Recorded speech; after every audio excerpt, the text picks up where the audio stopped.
this is Amy from Orchestra Tutor, and I wanted to talk about scales before I start going over them in depth with you.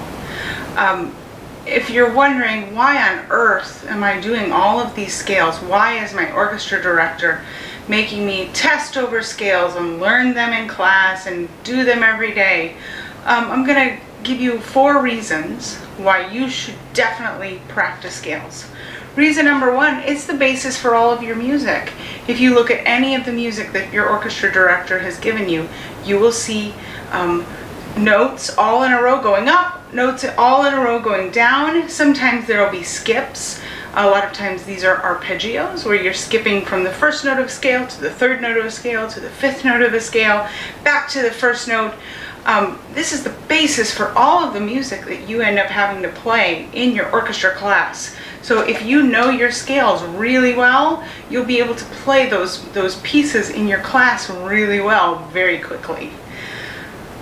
Second reason that you do scales is it's really good practice for intonation. The reason that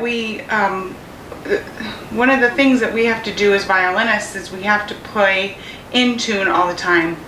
We have to do that intonation work. Nobody else is going to do it for us.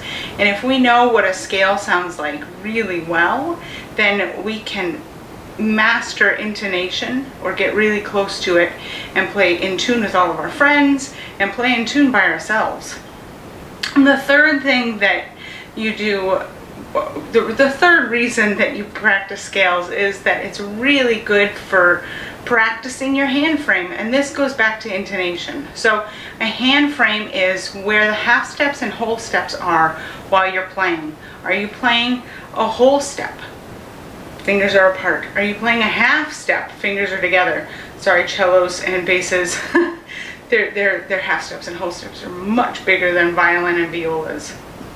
And so if you work on playing those scales at home, then you'll know exactly where those whole steps and half steps are on your fingerboard in first position, in third position, in 18th position.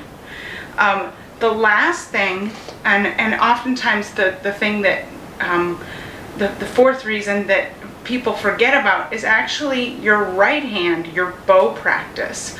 Once you've figured out how to make your left hand in tune, once you know where your whole steps and half steps are and all that good stuff, then you can start to worry about your tone even more than you already do, I hope.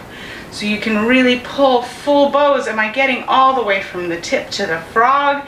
Am I able to keep my bow right in the middle between the fingerboard and the bridge? Am I able to move my bow between the fingerboard and the bridge so I can do really loud, full sounds and really soft, light sounds? Am I able to do a spiccato bow stroke? Am I able to do a martelé bow stroke? So once you've mastered a scale, then you can start to use that scale for your benefit to get your bow really under control. So those are 4 benefits to really studying your scales. Happy practicing!